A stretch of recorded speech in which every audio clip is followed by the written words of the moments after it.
ഇന്നലെ ചിരിച്ചവർ ഇന്ന് കരയുന്നു, ഇന്നലെ കരഞ്ഞവർ ഇന്ന് ചിരിക്കുന്നു.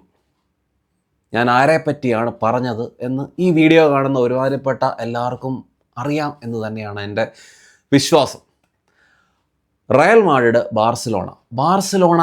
ബാർസിലോണയുടെ ഇന്നലത്തെ മത്സരവും റയലിൻ്റെ ഇന്നത്തെ മത്സരവും നിങ്ങൾ നോക്കുകയാണെങ്കിൽ ഈ രണ്ട് മാച്ചും പോയ ഒരു രീതി ഏകദേശം സിമിലറാണ്.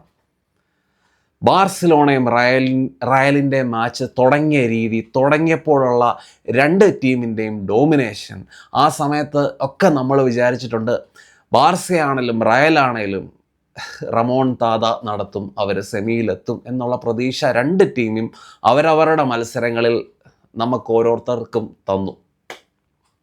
പക്ഷേ അവസാനം തോറ്റു പുറത്താകേണ്ട ഒരു ഗതികേട് രണ്ട് ടീമിനും ഉണ്ടായി. രണ്ട് മത്സരത്തിലും റെഡ് കാർഡ് ഒരു വമ്പൻ ഫാക്ടറാണ്. പ്രത്യേകിച്ച് റയലിൻ്റെ മത്സരത്തിൽ അതൊരു വമ്പൻ ഫാക്ടറായി തന്നെ മാറി. അപ്പം ഫസ്റ്റ് ഹാഫ് നിങ്ങൾ നോക്കുകയാണെങ്കിൽ എനിക്ക് മനസ്സിലായൊരു കാര്യം എന്താണെന്ന് വെച്ച് കഴിഞ്ഞാൽ, ഫസ്റ്റ് ഹാഫിലും സെക്കൻഡ് ഹാഫിലും ടീമുകൾ കളിച്ച രീതിയിൽ കുറച്ചൊരു വ്യത്യാസമുണ്ട്. ഫസ്റ്റ് ഹാഫ് നിങ്ങൾ നോക്കുകയാണെങ്കിൽ ഒരു എൻഡ് ടു എൻഡ് ഫുട്ബോൾ, അതായത് നമ്മൾ ഫുട്ബോൾ മത്സരങ്ങളിൽ സാധാരണ നമ്മൾ യൂസ് ചെയ്യുന്ന ഒരു ടേമാണ് football match like a basketball match എന്നുള്ള ആ ഒരു പ്രയോഗം. ശരിക്കും ഒരു ബാസ്ക്കറ്റ് ബോൾ മാച്ച് പോലെ തന്നെ എൻഡ് ടു എൻഡ് ഫുട്ബോൾ, അങ്ങോട്ടൊരു അറ്റാക്ക്, ഇങ്ങോട്ടൊരു അറ്റാക്ക്, അങ്ങോട്ടൊരു ഗോള്, ഇങ്ങോട്ടൊരു ഗോള്, ഈ രീതിയിലാണ് ഫസ്റ്റ് ഹാഫ് പോയത്. പക്ഷേ ഈ രീതിയിലുള്ള കൺട്രോൾ ഇല്ലാത്ത എൻഡ് ടു എൻഡ് ഫുട്ബോൾ ആരെയാണ് കൂടുതലും ഫേവർ ചെയ്യുന്നത്, അല്ലെങ്കിൽ ആ ഫുട്ബോൾ ആരാണ് കൂടുതലും ഇഷ്ടപ്പെടുന്നത്? ഒരേ ഒരു ഉത്തരവേ ഉള്ളൂ, റയൽ മാഡ്രിഡാണ് അങ്ങനത്തെ സാഹചര്യങ്ങൾ അല്ലെങ്കിൽ കയോട്ടിക് ഫുട്ബോളിൽ എപ്പോഴും വിന്നേഴ്സ് ആകുന്നത് റയൽ മാഡ്രിഡാണ്.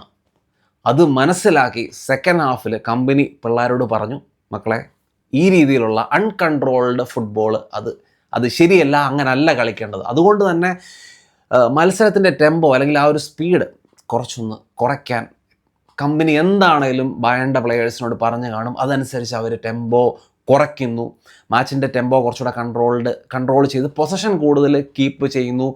റയലിനെ അവരുടെ ആ ഒരു ബോക്സിനുള്ളിലോട്ട് തള്ളി മാക്സിമം പുഷ് ചെയ്ത് നിർത്താനുള്ള ശ്രമം നടത്തുന്നു. ബോൾ പൊസഷൻ കൈവച്ച് മാക്സിമം ബോൾ സർക്കുലേറ്റ് ചെയ്യുന്ന പരിപാടിയൊക്കെ ബയൺ തുടങ്ങി. അങ്ങനെ ആ രീതിയിലുള്ള അറ്റാക്കിംഗ് പരിപാടിയാണ് ബയൺ സെക്കൻഡ് ഹാഫിൽ നടത്തിയത്. അപ്പം റയലിനെ സംബന്ധിച്ച് റയലും പറയും, വേണ്ട, നിങ്ങൾ പൊസഷൻ കൂടുതൽ നിങ്ങൾ തന്നെ വെച്ചോ, അപ്പം നിങ്ങളുടെ ഒരു മിസ്റ്റേക്ക് ഞങ്ങളുടെ ഒരു കൗണ്ടർ. അപ്പോൾ അതിലാണ് റയൽ കൂടുതലും ഫോക്കസ് ചെയ്തുകൊണ്ടിരുന്നത്. പക്ഷേ ബയണിൻ്റെ ഭാഗത്തു നിന്ന് ചിന്തിക്കുമ്പോൾ ബയണിനറിയാം ഇത് തന്നെയാണ് റയലിൻ്റെ ഉദ്ദേശം എന്ന്. അപ്പം ഈ ഒരു എക്സ്ട്രീം ഹൈലൈൻ, കഴിഞ്ഞ ദിവസം ബാർസ കളിച്ച ആ ഒരു എക്സ്ട്രീം ഹൈലൈൻ, അപ്പം ബാർസയുടെ ഏറ്റവും വലിയൊരു പ്രശ്നം ഹൈലൈൻ ആയിരുന്നല്ലോ. അപ്പം ഹൈലൈൻ വെച്ചുകൊണ്ട് എങ്ങനെ ഡിഫെൻഡ് ചെയ്യണം എന്ന് ബയൺ മ്യൂണിച്ച് കാണിച്ചു തരുന്നുണ്ട്.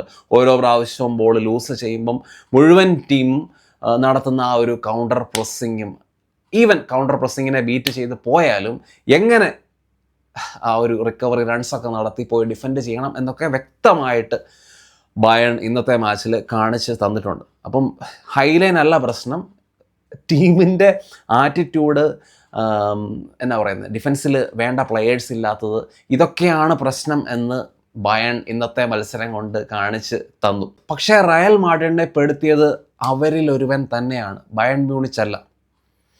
കാമവിംഗ 61-ാമത്തെ മിനിറ്റിൽ സബ്ബായിട്ട് വരുന്നു. 81-ാമത്തെ മിനിറ്റിൽ, അതായത് ഏകദേശം 20 മിനിറ്റിനുള്ളിൽ 2 യെല്ലോ മേടിച്ച് റെഡായി പുറത്തു പോകുന്നു. ആ ഒരു മൊമെൻറ്റിൽ റയൽ തകർന്നു. അവിടുന്ന് ഒരു തിരിച്ചുവരവില്ല.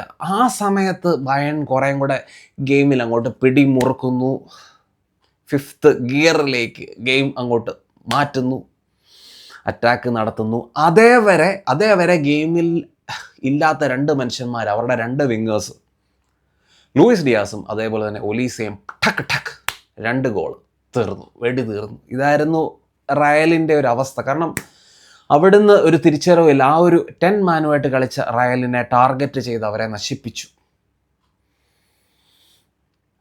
മത്സരം റയൽ തോറ്റ്, റയൽ പുറത്ത് പോകുമ്പോൾ എന്താണേലും ഒത്തിരി ചോദ്യചിഹ്നങ്ങൾ റയലിന് നേരെ വരും. എന്നെനിക്കറിയാം. അപ്പം പല വലിയ വലിയ പണ്ഡിറ്റ്സും റയൽ ടീമിൻ്റെ ബാലൻസിനെ കുറിച്ചൊക്കെ സംസാരിക്കുന്നുണ്ട്. ജോസെ മൗറിഞ്ഞോയുടെ കോട്ട്സൊക്കെ വരുന്നുണ്ട്. ജോസെ മൗറിഞ്ഞോയും റയൽ മാഡ്രിഡിൻ്റെ ടീമിൻ്റെ ബാലൻസ്, എസ്പെഷ്യലി അവരുടെ ആ ഒരു ഫ്രണ്ട് ത്രീയുടെ ബാലൻസും കാര്യങ്ങളെക്കുറിച്ചൊക്കെ സംസാരിക്കുന്നുണ്ട്. പക്ഷേ നിങ്ങളൊക്കെ ഓർക്കേണ്ട ഒരു കാര്യം എന്താണെന്ന് വെച്ച് കഴിഞ്ഞാൽ, ഇന്നത്തെ മത്സരം റയൽ ഒരിക്കലും മോശം ഫുട്ബോൾ അല്ല കളിച്ചത്. ആ റെഡ് കാർഡ് തന്നെയാണ് റയലിനെ തീർത്തത്. ഇന്നത്തെ മത്സരം റമോൺതാദയൊക്കെ കളിച്ച് റമോൺതാദ നടത്തി അവർ ജയിച്ചൊക്കെ വന്നിരുന്നെങ്കിൽ എല്ലാവരും അവർക്ക് വേണ്ടി കൈ അടിച്ചേനെ. ഈ ഇംബാലൻസിനെ കുറിച്ചൊന്നും ആരും സംസാരിക്കത്തില്ല. പക്ഷേ തോറ്റ സ്ഥിതിക്ക് അതിനെക്കുറിച്ച് ഇനിയും സംസാരിക്കും. എനിക്കറിയാം ആ ഒരു രണ്ടാമത്തെ യെലോയുടെ കാര്യത്തിൽ പലർക്കും പല ഡൗട്ടുണ്ട്. എനിക്ക് തോന്നുന്നത് എക്സ്പ്ലനേഷനായിട്ട് പലരും പറയുന്ന കാര്യം എന്താണെന്ന് വെച്ച് കഴിഞ്ഞാൽ, ഒന്ന് ഫൗള്, കമോവിങ്കയുടെ ആ ഒരു ഹാരിക്കേൻ്റെ മുകളിലുള്ള ആ ഒരു ഫൗള്, പ്ലസ് ടൈം വേസ്റ്റിങ്ങിൻ്റെ ആ ഒരു ടാക്ടിക്സ്, ഇത് രണ്ടും കൂടെ ആയപ്പോഴാണ് ആ ഒരു യെല്ലോ കൊടുത്തത് എന്നാണ് എനിക്ക് മനസ്സിലാക്കാൻ വേണ്ടി കഴിഞ്ഞത്. അപ്പം തുടർച്ചയായിട്ട് 4ാമത്തെ മത്സരമാണ് ആർബിലോവയുടെ ഈ ഒരു റയൽ മാഡ്രിഡ് തോക്കുന്നത്. ഇനിയിപ്പം പല തലകളും ഉരുളും. മിക്കവാറും ആദ്യം ഉരുളാൻ പോകുന്നത് ആർബിലോവയുടെ തല ആയിരിക്കും, മിക്കവാറും ഈ സീസണിൻ്റെ അവസാനം.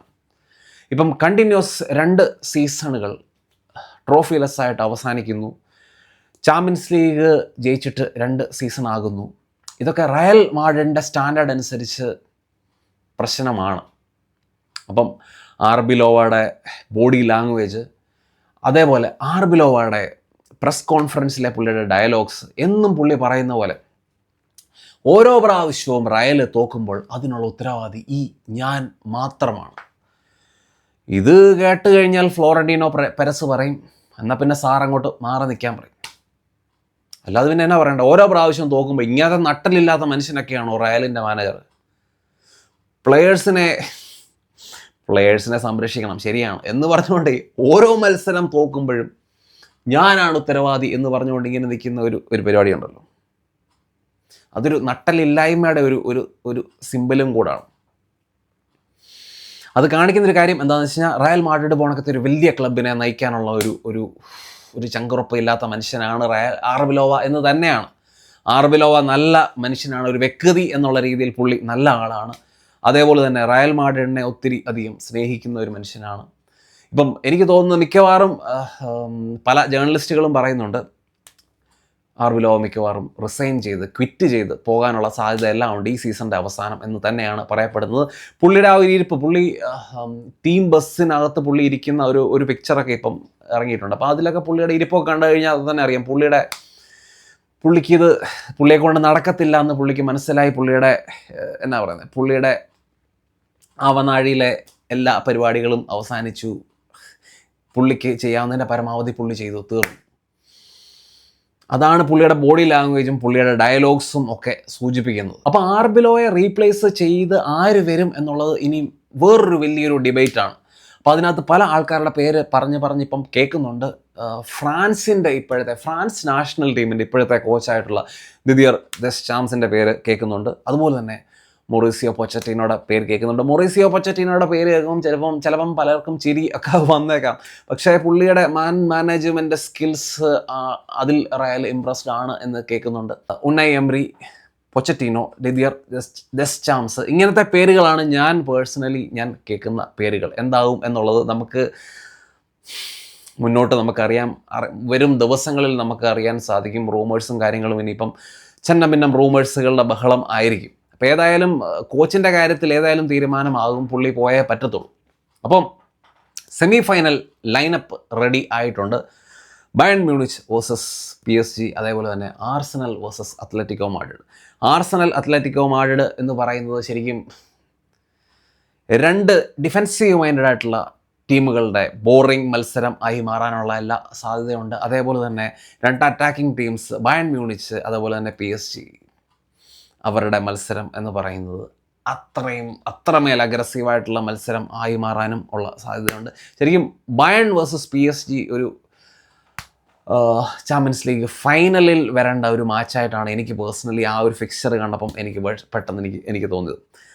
അപ്പോൾ എന്തായാലും ഇത്രയൊക്കെയാണ് എനിക്ക് മാച്ചിനെ പറ്റി ഒക്കെ പറയാനുള്ളത്. നിങ്ങളുടെ അഭിപ്രായങ്ങൾ തീർച്ചയായിട്ടും ഭിന്നം കമൻസ് ആയിട്ട് മറ്റൊരു നല്ല വീഡിയോ കാണാം.